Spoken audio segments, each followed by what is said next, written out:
This is the Codcast. All things Whitby Town FC. Hello and welcome to the latest edition of the Codcast. I'm Andrew Snaith. Let's hear the best of Saturday's victory over Warrington Town. Looking for Leighton Watts. It bounced on the edge of the 6-yard box. Back across Harley Dawson! Whitby lead! Likes the goal of Warrington, doesn't he? He does like a goal in Warrington, Harley Dawson. But it was good work in the first place from Dawson. Charles is going to get there first place. A lovely ball for Leighton Watts. Watts is going to be 1-on-1 in the penalty area here. Tries a effort and finishes into the bottom corner. Jake Charles played a lovely first time ball through to Leighton Watts, and cool as you like, finished with a plum beyond Liam Isherwood. Still has it in the corner. There's a full-time whistle. Whitby Town coming away with a 2-0 win. That was the story of the weekend win. The bounce back was on in Cheshire. Paul Connolly and Liam Ryder on commentary, of course, for This Is the Coast Extra. I'm very pleased to say Paul joins me now to look back on a great victory, Paul, and boy, we needed it. Yeah, we certainly did. It makes the table look a little bit healthier, doesn't it, in all aspects, really. And yeah, you know, it was one of those games, you know, we sort of spoke on the bus before about it being very similar in terms of the Lancaster game last season, in that we sort of went into it needing a win. And, you know, we produced that with what was an absolutely outstanding first half performance and a brilliant backs to the wall second half performance. Absolutely. I was going to say that was one of the more dominant first half displays, and one man who was very happy with that was the Whitby Town co-manager Lee Bullock, who spoke to Liam after the game. Well, Bully, it's been last week was very much a tough interview. This week been productive in terms of personnel coming in, and a much needed victory against Warrington Town this afternoon. Yeah, like what a difference 7 days makes. I'll go back to last Saturday. I forgot to thank the brilliant away support we had. And we've had it again today. Like after a week we had there, I'm just so pleased that we've been rewarded with what was probably one of the best 45 minutes I've seen for a while from a Whitby lads. That was, first half was everything we want, and then second half dug in and battled against a bit of a strong wind, and just glad for everyone, really happy for everyone at the football club, right through from the players to the supporters, the board. It's just, we're nowhere near safe. It's just after a terrible week. What a great way to end it, where it's meant to happen out on the pitch. Yeah, and you mentioned about the two halves and different elements of Whitby's game, and the first half clinical, you know, when the chances come about, could have probably had more, and the second half showing that grit and determination to, you know, not just protect the 3 points but also the clean sheet. Yeah, well, lately we hadn't the chances, few and far between, and we stuck one away. Today, first half, we scored 2 excellent goals. We could have easily had another 2 without being greedy. I think 3-0 at half time would have been fair. Someone asked me at the supporters meeting last night where the goal's going to come from. First half, I was thinking, there's your answer. There's lads all over the pitch willing to get in the box and score. So that was good. And then second half, we had a couple of half chances, but we're 2-0 up. The points were in the dressing room. So first half, I was so happy with it. Such a good performance. Second half, a dogged, determined performance.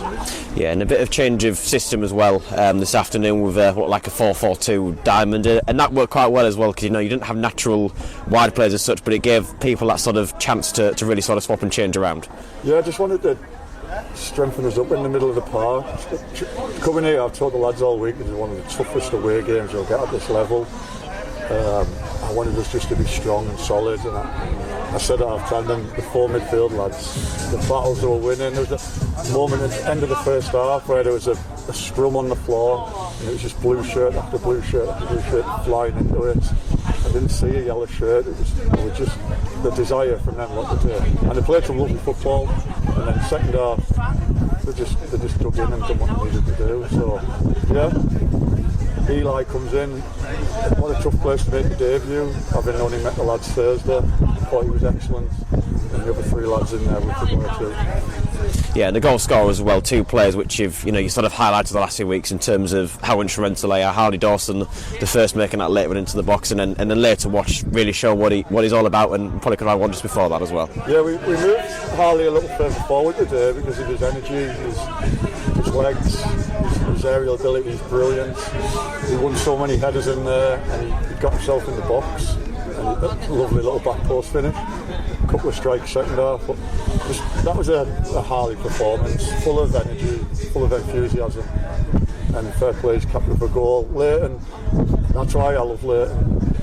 Their management team are going balmy about him, calling him every name under the sun, but you want him in your team, you hate him against you. He's missed a lovely move up to Charlo, set it back to Gelly, slid Leighton through one-on-one.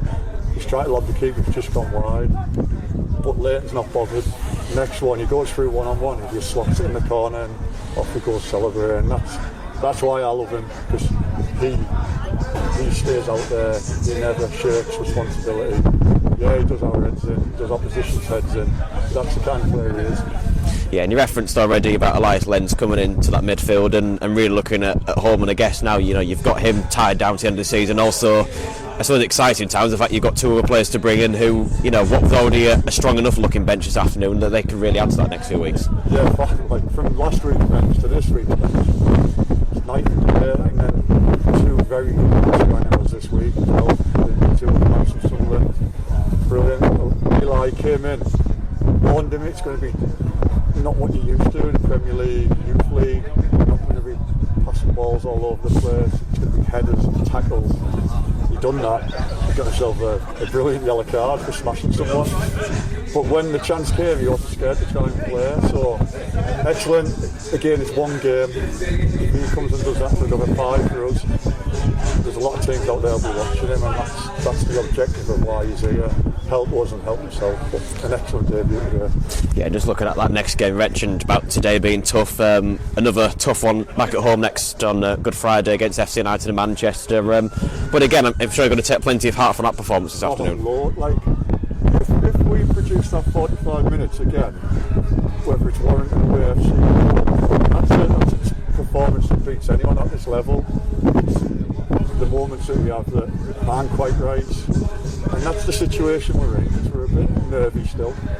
But if the lads go out and give a 40 to 90 minutes or anything near that first 45, I guarantee you get clapped off the pitch whatever the outcome. But there's confidence now. We will be looking to beat FC United, and they'll be looking to beat us. So it'll be a good, honest non-league game next week. Get yourself along, and we need some decent home form. I know we haven't given you much at home, but come along and what a good game to come watch. And if we can get them beat, we're probably almost where we need to be.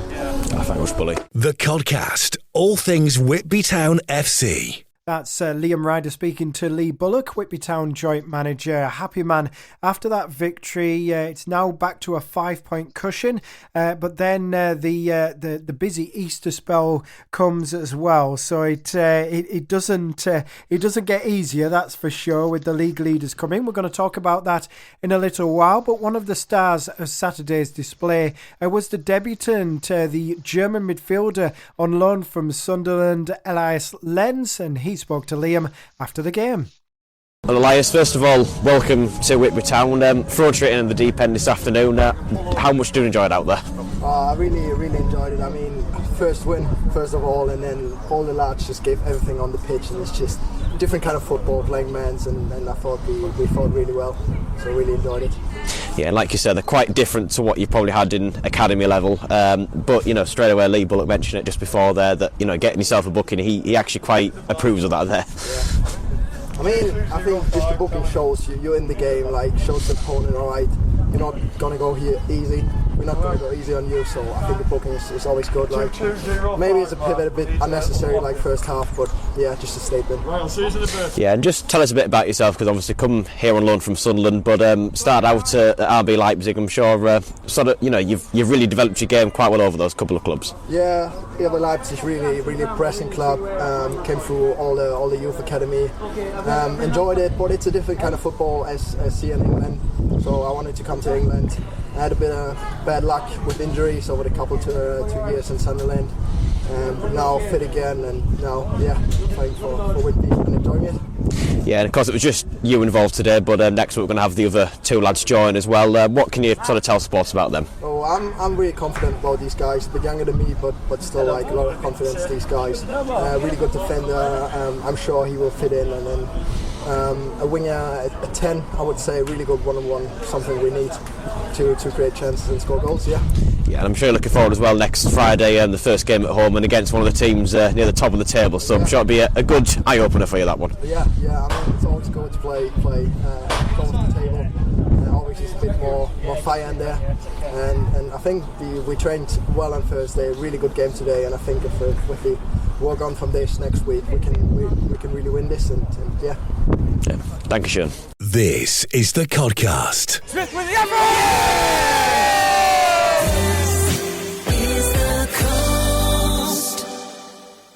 Liam Ryder showing off his German skills there, and speaking to Elias Lenz. I mean, Paul, he did make a difference, didn't he?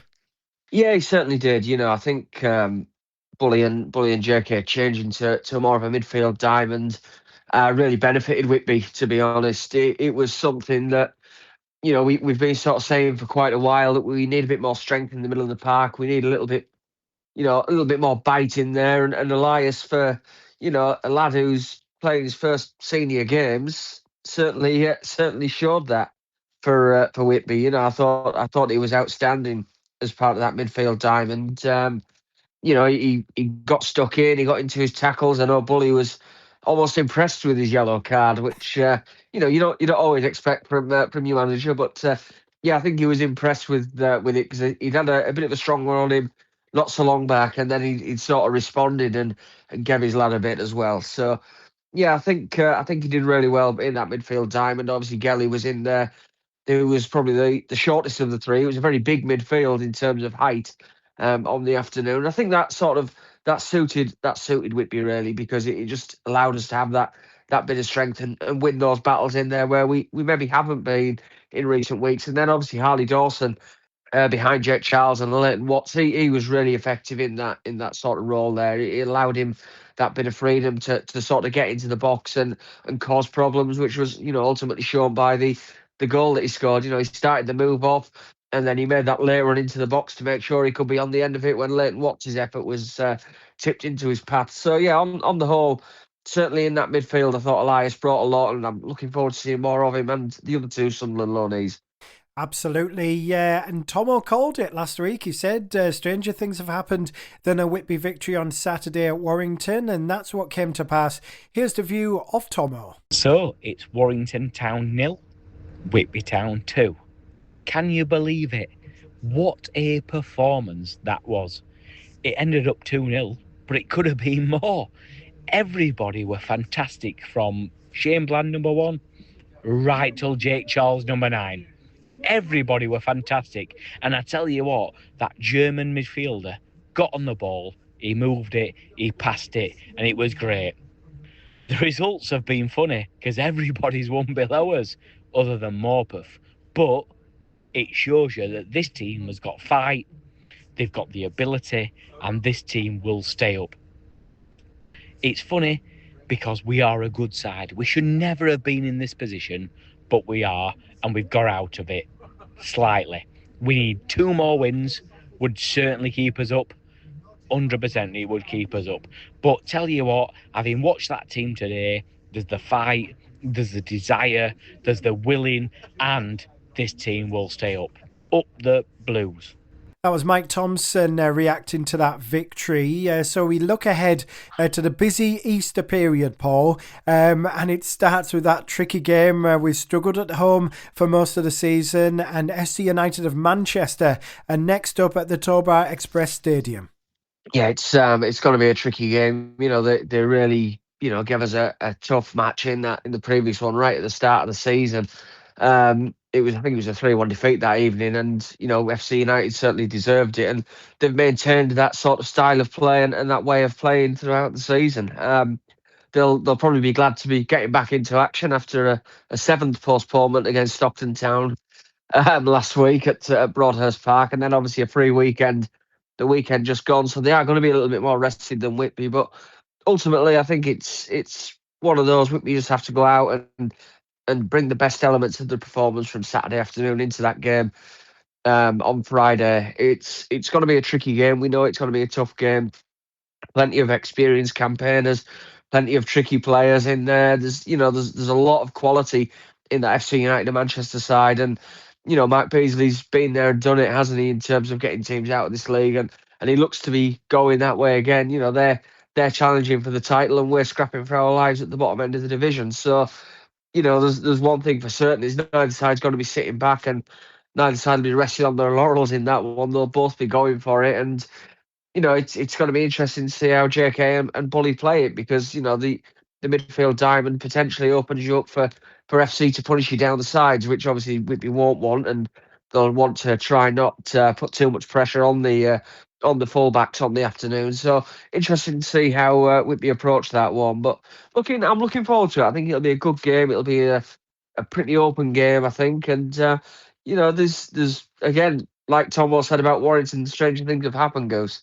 Yeah, well, that's it. And it's tempting to look at those two Easter fixtures and think, oh, well, FC's a free hit on Good Friday. They're the league leaders. No one expects us to beat them. And in many ways that's true. But then you go to Easter Monday, and I don't think Morpeth's going to be easy. Yes, they were one of the few sides in the bottom half of the table that got beat at the weekend. But they're still picking up results. They've still been getting wins of late. That's going to be a really tough game to go there on Easter Monday. I don't think anybody, and including Lee Bullock, I don't think anybody will be taking that lightly whatsoever.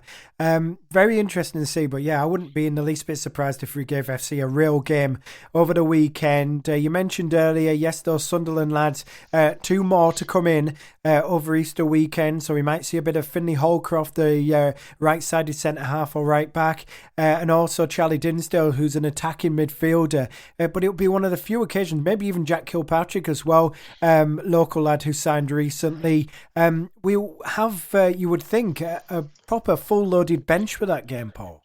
Yeah, we should do, and it'll be the first time in a while, won't it? But yeah, it's looking like we'll have certainly plenty of options to call upon and choose from, and add to what we have in the current squad. There's obviously the players that we've used over the last couple of weeks, the sort of 13, 14 that have got us through the recent games, but obviously now Elias Lenz has come in, and obviously you mentioned there the two other lads, Charlie Dinsdale and Finlay Holcroft. They add quality, they add numbers to the ranks, and they start to fill the bench up, and it starts looking a little bit more appealing from Whitby point of view in the numbers that you've got. And then you've got Jack Kilpatrick as well. He's a young Whitby lad who's desperate to prove himself at the level. He's been excellent, so I'm told, for the under 18s and for the scholarship side. So yeah, he's certainly going to be an exciting prospect, and I know that obviously Lee Bullock and Jason Kennedy don't want to throw him in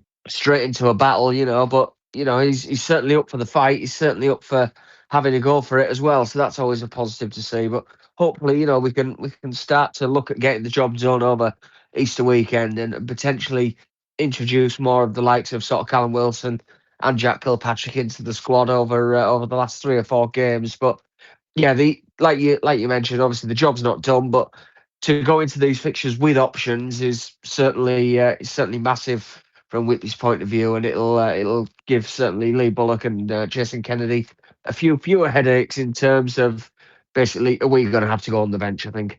Absolutely. Yeah, hopefully it can be a similar run to the tail end of last season when Whitby strung together 5 wins on the trot to stay up.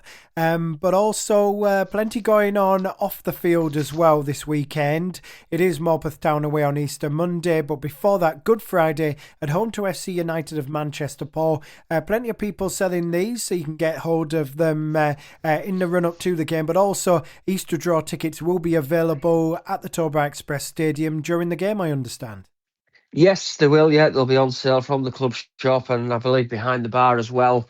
So yeah, you'll be able to get hold of your Easter draw tickets on Friday afternoon before the draw after the match. Which we're hopefully on for a good result on that one. Obviously, big top prize, the 40-inch TV.